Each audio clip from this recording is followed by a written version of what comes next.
Hello, this is Dr. Lia Roth. I'm going live. One of the first times I'm doing this, so bear with me.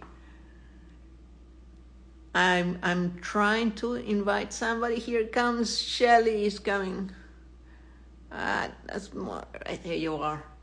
Hi. Join.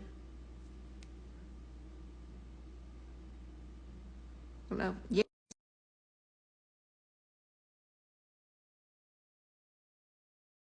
Join.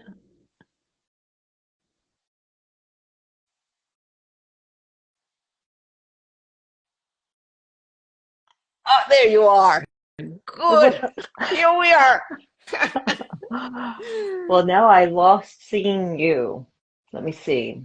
Can you see me? Yes, I can. Okay. Well, I can't see you. No fair. Mm. Well, that's Hmm. okay.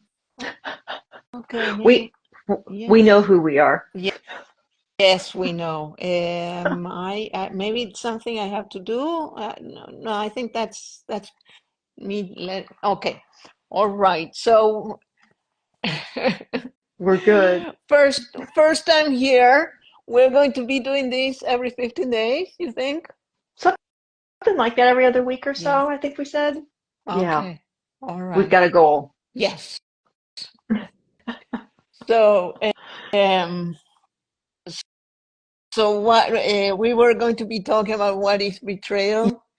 Yes, but I think first let's do some introductions. Okay. Yes.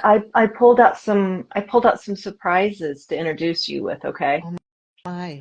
Oh, So, this is clearly our first live, so Lee and I have never done this before, but we met through yoga, right? You were wanting some private yoga, and I was offering private yoga, and that's kind of how we met.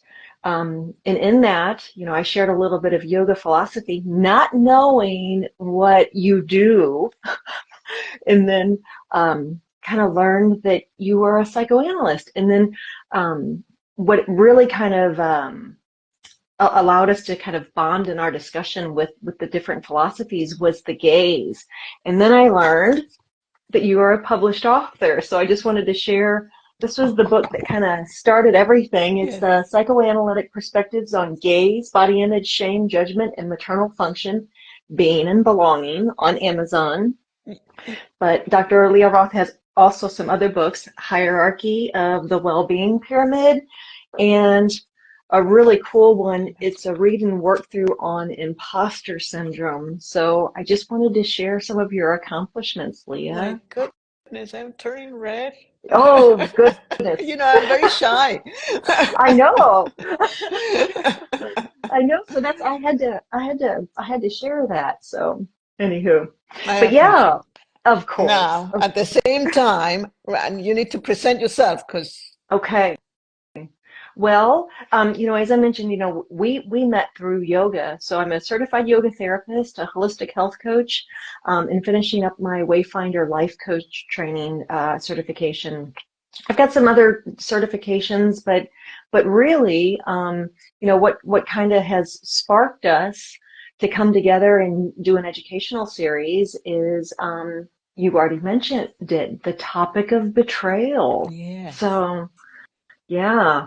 We, well, how should we begin? I mean, I kind of think, Leah, I tend to have an assumption that when people hear the word betrayal, they instantly think of their spouse and infidelity. Would you agree that that's kind of like The the very go-to, quick yeah, association? totally. Mm-hmm. Yes. Yeah. But Yeah. it's, I work with, well, I was writing that first book you showed, the one on gays, when we met. I was writing that one. Yeah. And I've been working on shame, and I say I do all things shame.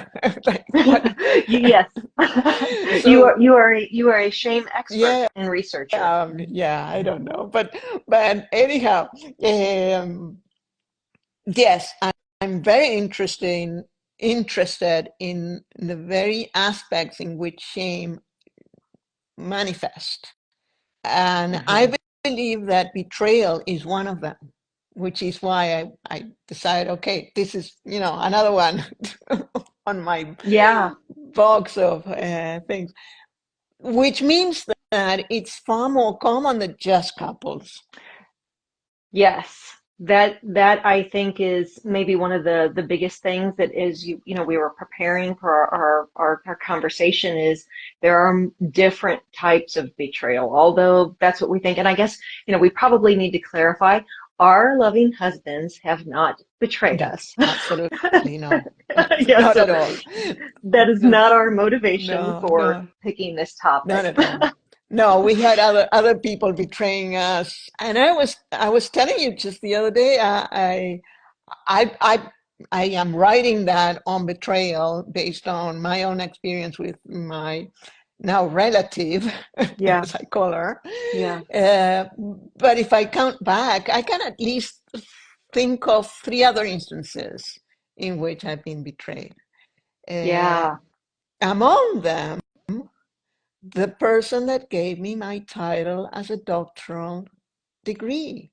He was Oh, enough to smile at me. Here, like, oh yeah, I wish it would have been someone else, but can choose that, right?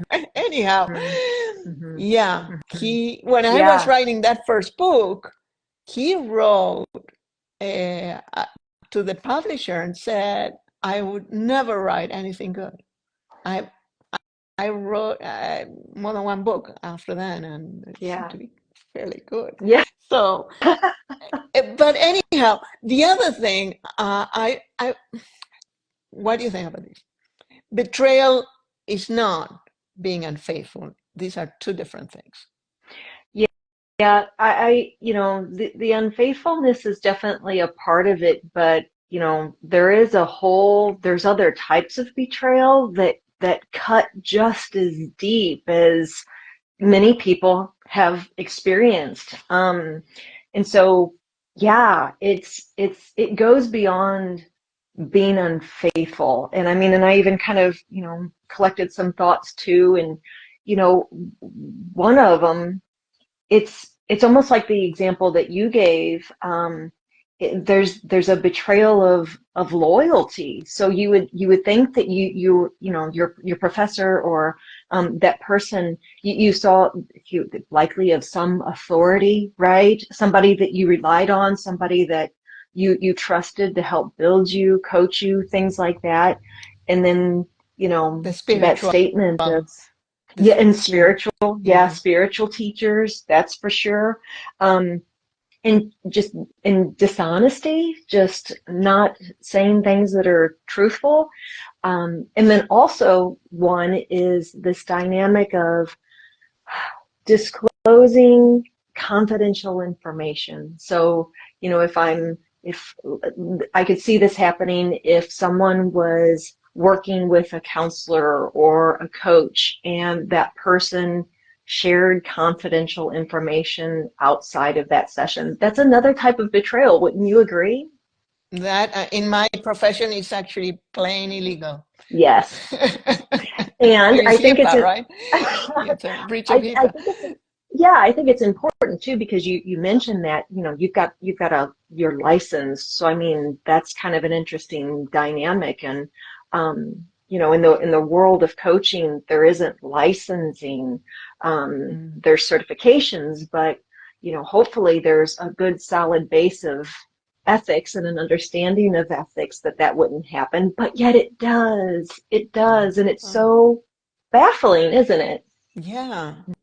But Mhm. going back, I believe what happens is it's the values, the shared values in a family with a couple or in a mentorship or within a patient or client counselor relation, in any relationship, you believe you have this idea that you have shared values.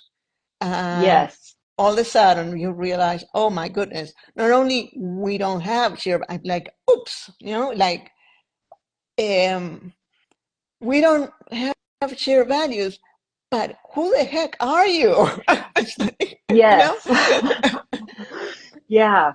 I think that's especially true, like in that, if there's like that counselor coach or, spiritual teacher that, because especially in some, and I'm just going to use yoga as an example, because I know that yoga has an ethical system.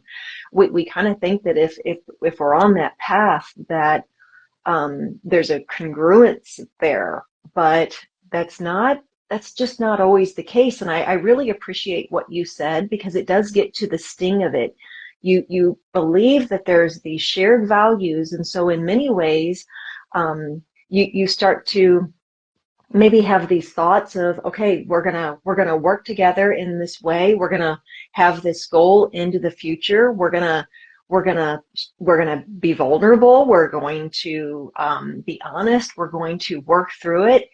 And when a betrayal happens, to your point, those core values get rattled. And to your point, it's kind of like, well, who is this person, and who am I? Who Oh, am I that I even that one. Yeah. thought that? I know that that's been kind of a challenging experience to have that part of the awareness as well. Yeah.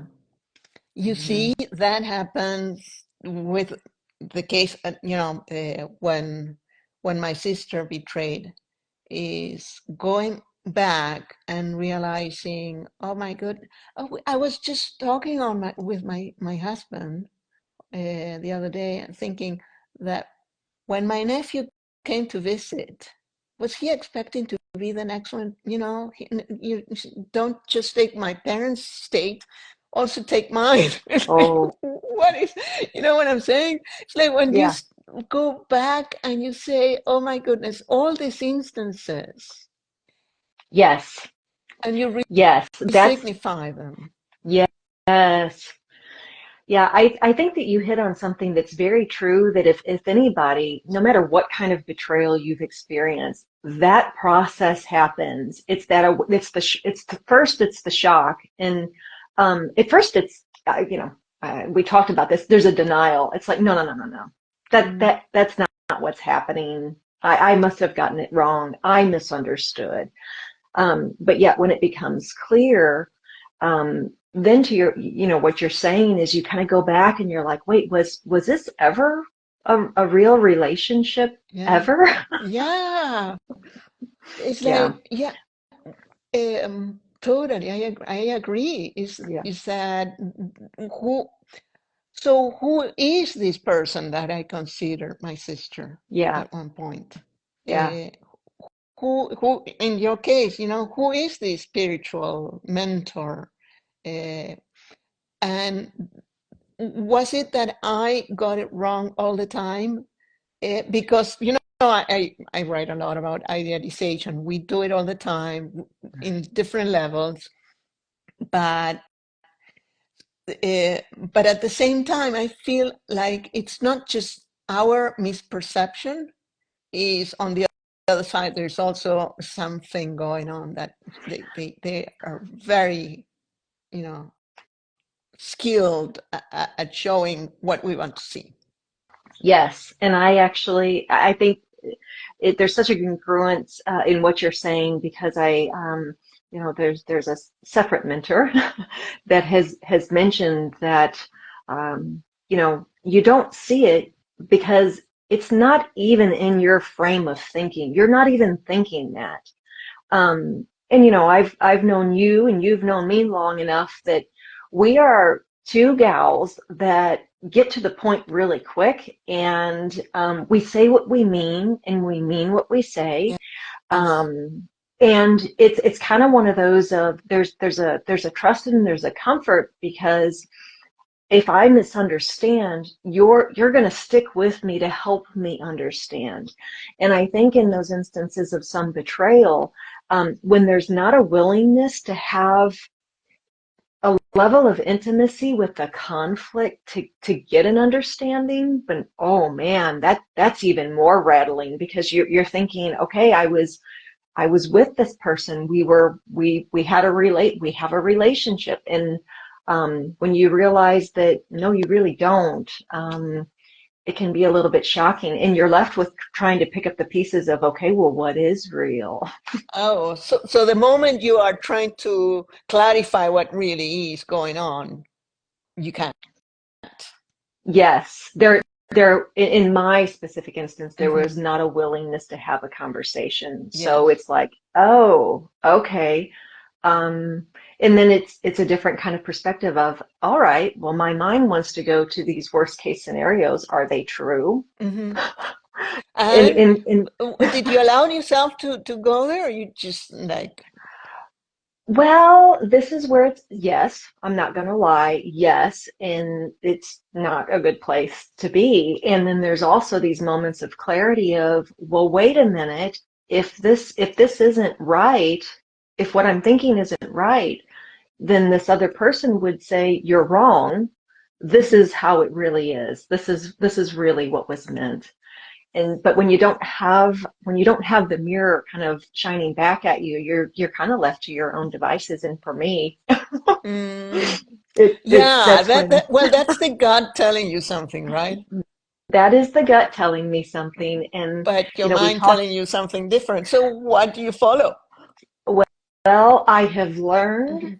that I have to trust my gut. And, I'm sure we're going to talk more about this in an upcoming series. But what I learned more than anything was that I didn't trust my gut. I let a lot of sweet words kind of override my visceral gut reaction. And if I look back, I had those moments of, hmm, that's off. That's Hmm. off. But yet I let my mind create some other story, or I believed words over actions. And so that's part of the self-betrayal that pops up, Mm. which, mhm, Oh, yeah, yeah. Yeah. which is hard for But somebody that's not very trusting in the first place. yes. But it's also kind of one of those things. And when we talked about this, these are wonderful lessons, and these are things that we can share from our own experience, so that others might at least learn to trust your gut. Yeah. Trust your gut. Words are easy. Oh, they are so sweet. We want to believe Like, them. But we you want see, to. that's the issue. We want to believe it Yeah, because if we don't, then yeah, we are in trouble. Then we need to do yes, something. We need to confront. We need to decide that wherever we thought we were going, we're actually not getting. Not yes, you know we. Um, yes, it's easier just to stay in the with the sweet words than realize that we have to take action. yeah, And yeah, we are also validation seekers. we yes, we all we aspire to do something. We have needs and wants, and there's so many layers that are coming through my mind at this point that makes the situation, any given situation, far yes, more complicated than just a two people deal, or yep, between mentor and how do you say it? Mentoree, yes, mentee. yeah, Um, mentee and mentor. Mhm. uh, Yeah, we um, have a comment that gets right to this. I think it's Jill Hardaway. I'm not sure if I said that correctly. I'm doing. A scam is more serious form of betrayal when it comes from a supposed friend. Oh, Ooh, that's oh interesting. yes. Yeah, Oh, here's Ignacio Ardoy wrote this. You, oh, he wanted to come, but I didn't know how to do this. oh, So gosh. Ignacio, I hope you come back, and we'll talk about the scam Yeah, in another session. I'll let you know. yeah. Thank you for sharing this. Yes, you know what I was just thinking. It's so good that you tell us this, because I was thinking, if a crime happens, it's awful, but Mhm.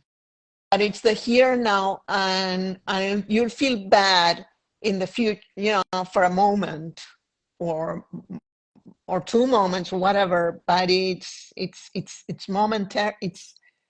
When it's betrayal, it's going back into the past, affects also your future. You have no idea where you're standing. It's all the lifeline Yes, gets affected. yes, yes. If we kind of put it in the nervous system perspective, it totally takes us out of being regulated. Yeah.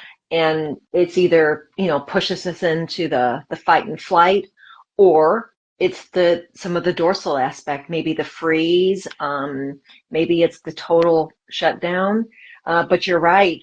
It definitely makes it harder to be present and to be regulated because, you're just recognizing, okay, everything that I thought was relationship in the past isn't correct, Mhm. and the plans that we had moving forward aren't correct. So yeah, But very also the destabilizing to say the relationship least. back, all the things you are reconfigured under the new uh, paradigm, Yeah. the new view, stand view, Yeah. or Yes. lack of thereof, because at one point you have no idea where. Yeah. Yeah. Um, Do you remember that Tetris game? Do you remember that little video yeah. game where you had to fit the pieces? It was coming down and you had to turn them and they had to fit the pieces in. Yeah.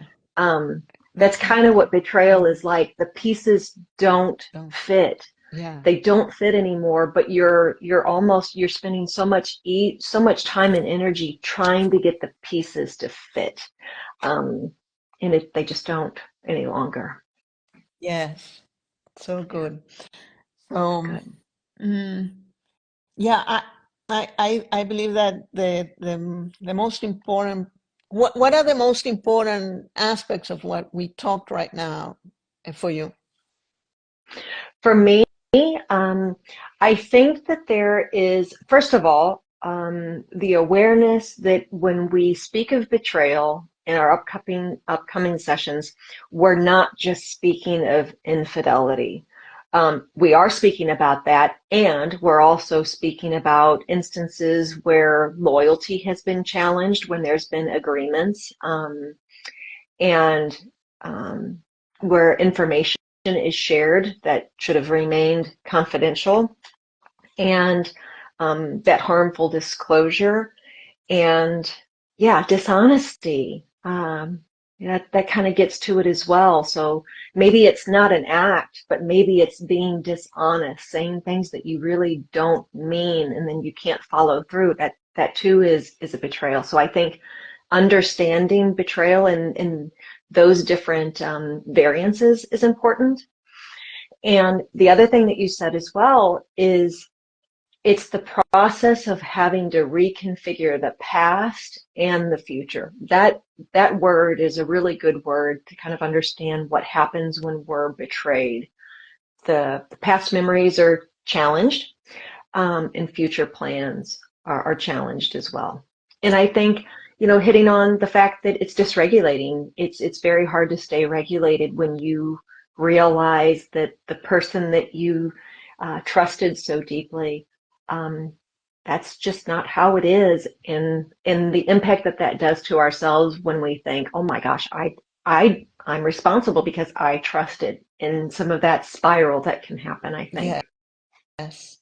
Um, this regulation is very appropriate because betrayal in research, betrayal has been associated with PTSD. So imagine that. Yeah. I makes perfect sense. It makes Mm. perfect sense. So, So I do want to mention as well, on your bio link, you've got a survey, and it's for anybody if you are willing to share some of your information. Dr. Roth is collecting some information, doing some more research on betrayal to see how best we can support folks that have also gone through this and is starting to see the beauty beyond betrayal. Because I think for both you and I, in our instances, um, we're getting to the point where that we are seeing the beauty beyond it, right? It's hard to mhm. say that because betrayal is not beautiful, but the awareness, the lessons that come, there is a certain beauty. Would you agree? Yes, absolutely, absolutely. Yeah. Um, Yes. so, well, thank you for doing this. It's my And pleasure. It's always fun talking to you. yes, indeed. And what a surprise bringing on my book. We did it. Yes, We got the technology down. So we'll be back not next, next Monday, but the week after, every two yes, weeks. in every 2 weeks. All right. Yeah. See you Okay. then. See you, Okay. Bye bye. everybody. Ignacio, too. Take care. Eileen, Bye bye. bye.